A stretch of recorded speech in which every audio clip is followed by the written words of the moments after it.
मुझे लगता है ये बातें युवाओं को ये प्रेरणा देगी। Let's inspire. आज हम लोग भागलपुर में टेक्नो पॉइंट के संस्थापक इंजीनियर श्री अंशु कुमार जी से मिलने आए हैं। इनसे मेरी पहले भी वार्ता हुई थी और इनकी वार्ता ने मुझे बहुत प्रेरित किया और मुझे लगा वास्तव में ये लेट्स इंस्पायर बिहार के एक पिलर हो सकते हैं और हैं भी। तो हम लोगों ने आज इनसे विशेष समय लिया कि भाई आपकी क्या योजनाएं हैं, आपके क्या प्लान हैं, आप कैसे बच्चों को प्रेरणा देते हैं, कैसे इतने हजारों बच्चों को आपने आईआईटी और मेडिकल में एडमिशन दिलाया, आपकी क्या योजना रही इसके पीछे और आगे आप बच्चों के लिए और समाज के लिए क्या करना चाहते हैं। इस बात पर हम लोग चर्चा करने के लिए आज सर के पास उपस्थित हुए हैं भागलपुर में टेक्नो पॉइंट। सर बहुत बहुत नमस्कार। Thank you. तो सर की आगे क्या योजनाएं हैं? सबसे पहले मैं बहुत बहुत धन्यवाद देता हूँ लेट्स इंस्पायर बिहार को, क्योंकि ये जो 3 अक्षर का स्लोगन है लेट्स इंस्पायर बिहार, इन्होंने मुझे इंस्पायर किया और फिर मैंने संपर्क किया लेट्स इंस्पायर की टीम को और आपसे मिलकर बहुत खुशी हुई। मैं ये बताना चाहता हूँ कि जब मैं 12वीं कक्षा में था तो मेरे पिताजी का देहांत हो गया और उस समय मुझे अनुकंपा पर नौकरी मिल सकती थी। तो आज 36 साल मेरा नौकरी हो जाता, लेकिन पिताजी ने कहा था कि तुम क्या बनना चाहते हो। तो उनकी इच्छा नहीं थी कि हम कोई छोटे कार्य में लगो, कुछ बड़ा करो, ये उनका सपना था। तो मैंने उसको इग्नोर कर दिया। मैंने सरकारी नौकरी को छोड़ करके काम शुरू किया, इंजीनियरिंग की पढ़ाई पूरी की। इसके बाद हमने एक बेंच से मैंने काम शुरू किया। एक बेंच में सिर्फ एक बेंच से दिन में 4-5 बच्चे को मैं पढ़ाता था और रात में उसी बेंच पर मैं सो जाता था। यहाँ से मैंने काम शुरू किया और मुझे लगता है ये बातें युवाओं को ये प्रेरणा देगी लेट्स इंस्पायर बिहार के माध्यम से कि ऐसा भी हो सकता है। और जहाँ मैं अभी रह रहा हूँ, जहाँ हमारा इंस्टीट्यूशन है, इसी मोहल्ले में मैं रहकर पढ़ाई करता था। और जब मैं इंजीनियरिंग कॉलेज जाता था तो मेरे पास 1 रुपया नहीं था कि ऑटो को भाड़ा दे करके मैं जा सकूं कॉलेज। उस समय मैं ट्यूशन पढ़ाया करता था और फिर मैंने इंजीनियरिंग की पढ़ाई पूरी की। घर से मैंने कोई भी आर्थिक मदद नहीं लिया। जी। और फिर इंजीनियरिंग की पढ़ाई पूरी करने के बाद दिल्ली गए आईएएस की तैयारी करने। मेरी वहाँ तबीयत ठीक नहीं रहने लगी, मुझे वापस आना पड़ा। तो चूँकि मैं पढ़ाता ही था तो सोचा क्या करूं, तो मुझे लगा कि इंस्टीट्यूट तो खोल ही सकता हूं। फिर मैंने इंस्टीट्यूट 96 में, आज से 25 साल पहले, टेक्नो पॉइंट के नाम से इंस्टीट्यूट खोला और फिर पहले ही साल में 3 आईआईटी और 22 एनआईटीज़ में उसने क्वालिफाई किए बच्चे। 98 में दूसरे ही साल बिहार टॉपर हो गई मेडिकल में और बहुत सारे बच्चे मेडिकल में क्वालिफाई किए। इस तरह से यात्रा शुरू हुई और मुझे लगता है ये एक इंस्पिरेशन होगा आजकल के। वाकई ये इंस्पिरेशन का विषय है। पहले साल में इतनी बड़ी सफलता और 25 साल की जर्नी में आप यहाँ तक पहुँचे, एक वाकई काबिले तारीफ है। ये बिल्कुल लोगों को प्रेरित करेगी और मुझे भी काफ़ी प्रेरित कर रही है। सर से मैं ये जानना चाहूँगा कि सर आगे लेट्स इंस्पायर बिहार के लिए क्या संदेश देना चाहते हैं और लेट्स इंस्पायर बिहार के लिए सर कुछ क्या सुझाव देना चाहते हैं, क्या कहना चाहेंगे हम लोग, कैसे इसको आगे ले जाएं, इस मुहिम को कैसे आगे बढ़ाएं, आप जैसे पुरोधा शिक्षक का कैसे जो है हम लोग उनको बच्चों तक पहुंचाएं, क्या किया जा सकता है इसमें? जी, मैं बहुत ही प्रभावित हूँ हमारे आदरणीय विकास वैभव जी से, जिनसे मैं आज से 2004 में मैंने उनको देखा था जब वो ट्रेनिंग एसपी के रूप में भागलपुर में आए थे और मुझे लगा था कि ये कुछ अलग व्यक्तित्व के हैं और तब से ना जाने क्यों मेरे मन में उनके प्रति बहुत ही आदर और श्रद्धा का भाव जगा। और जब ये लेट्स इंस्पायर बिहार में सर का नाम आया तो मुझे लगा कि अब मेरा भी कॉल हो गया है कि मैं जो सोच रहा हूँ उसको इस प्लेटफॉर्म के माध्यम से समाज में कुछ किया जाए। ये प्रेरणा मिली मुझे और इस बीच मैंने टेक्नो मिशन इंटरनेशनल स्कूल की स्थापना की, सीबीएसई से एफिलिएशन हो गया, ये सब तो चल रहा है। लेकिन अब कुछ समाज में कार्य करना है और लेट्स इंस्पायर बिहार इसलिए बहुत ही अच्छा प्लेटफॉर्म है। तो मेरी ये इच्छा है कि क्यों ना हम गांवों से इसका काम शुरू करें। एक तो शहर में जो हम लोग पढ़ाई लिखाई करवा रहे हैं आईआईटी और मेडिकल वगैरह की तैयारी करा रहे हैं डिफरेंट कॉम्पिटिटिव एग्जाम्स के लिए, वो तो चलेगा ही, लेकिन एक मॉडल प्रस्तुत करें कि किसी ज़िले के या किसी गांव को या किसी ब्लॉक को हम लें और वहाँ पर कुछ हमारी योजनाएं हैं जो पिछले 2-3 सालों में मैंने सोचा है, वहाँ से काम शुरू करें। ग्रास तो सर जैसा बता रहे थे कि आप गांव से इसकी शुरुआत करना चाह रहे थे, आप बता रहे थे कि ग्रास रूट लेवल से आप चलना चाहते हैं, तो इसमें सर की क्या विशेष योजना है? गांव में किस प्रकार से हम लोग इसको लागू कर सकते हैं, क्या कर सकते हैं उसमें?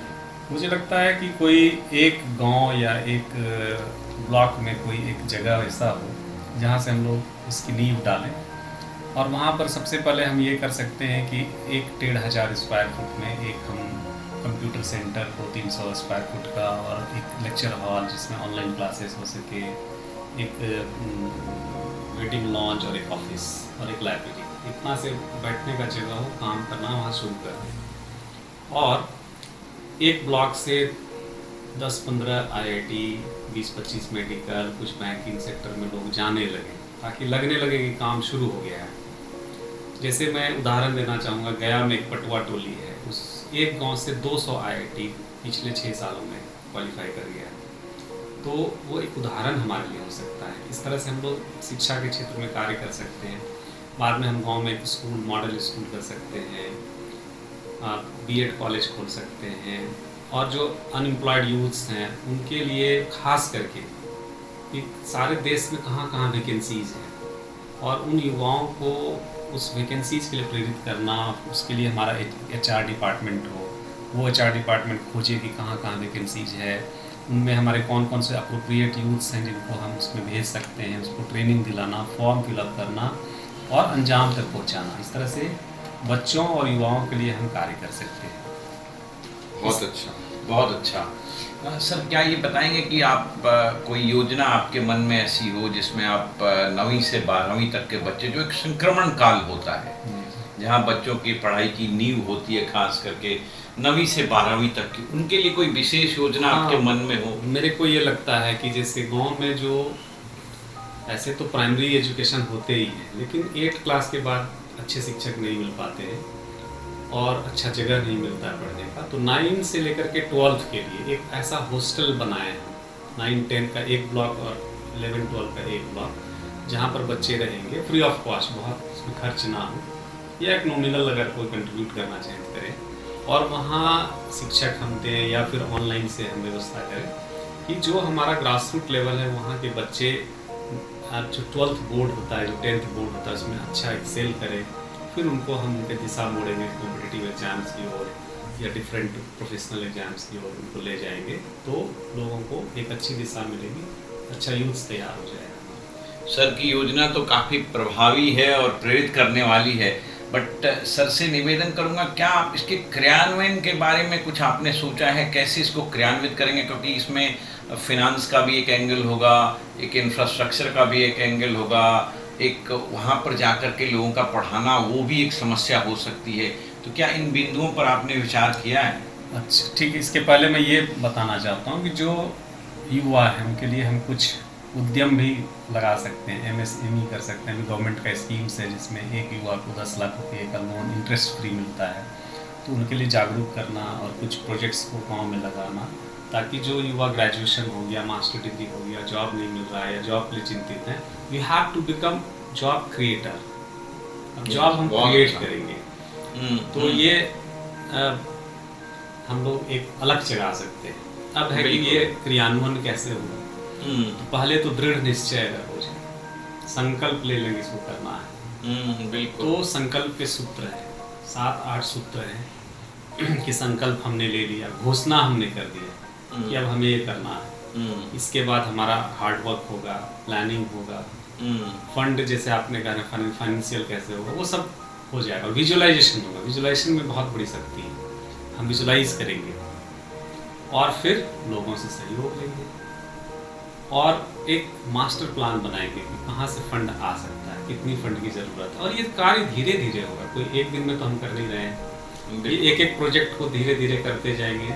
मतलब 1 साल का प्रोजेक्ट, 5 साल का टारगेट और 10 साल का टारगेट, तो इस पर हम डिवाइड कर सकते हैं। एक साल में हमको क्या करना है पहले साल, आगे 5 सालों में मुझे क्या करना है, 10 सालों में क्या करना है। तो इनकी योजना बनाएंगे और जहाँ पर हमारे विकास सर जैसे अनुभवी और सक्षम हमारे मार्गदर्शक हैं, आप जैसे, आप दिल्ली में आपका इंस्टीट्यूट है, आलोक जी का बहुत बड़ा इंस्टीट्यूट है जहाँ पर जुडिशियरी और IAS की ट्रेनिंग दी जाती है एग्ज़ाम्स के लिए, और आपके ग्रुप में बहुत सारे लोग होंगे, आपकी टीम में बहुत सारे लोग होंगे, हमारे बहुत सारे टीम में मेंबर्स हैं, और इतने युवा उत्साही युवा हैं जो कि सहयोग करने के लिए तैयार हैं।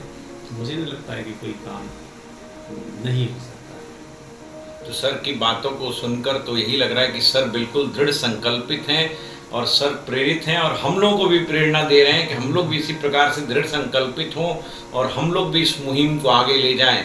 सर मुझे लगता है कि आपने जो योजना बनाई है और आपके मन में जो योजना है इस लेट्स इंस्पायर बिहार को लेकर के, जिस प्रकार से आपने टेक्नो मिशन को इतनी ऊंचाइयों पर पहुंचाया है, आप लेट्स इंस्पायर बिहार को भी बहुत ऊंचाइयों पर ले जाएंगे।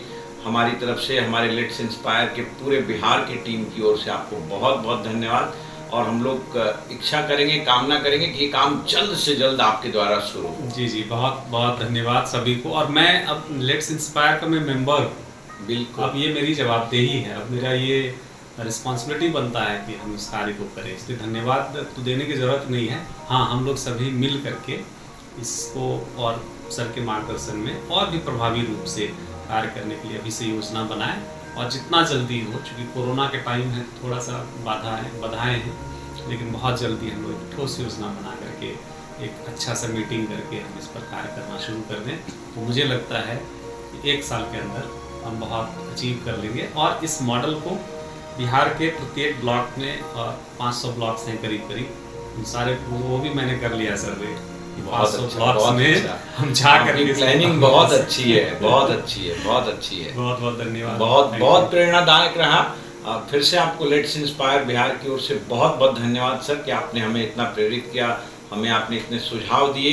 हम यही कामना करते हैं कि जल्द से जल्द ये मनोकामना आपकी और हमारी दोनों की पूरी हो और हम लोग इसको क्रियान्वित कर पाएँ। बहुत बहुत थैंक यू। और लेट्स इंस्पायर के सारे मेंबर्स को, खास करके युवाओं को, मैं अपनी तरफ से बहुत शुभकामनाएं देता हूँ और सहयोग का अपील करता हूँ कि टुगेदर वी कैन, सब मिल करके हम इसको अपने जो हमारा लक्ष्य है उसको जल्दी ले जा सकते हैं, और ख़ास करके विकास वैभव सर का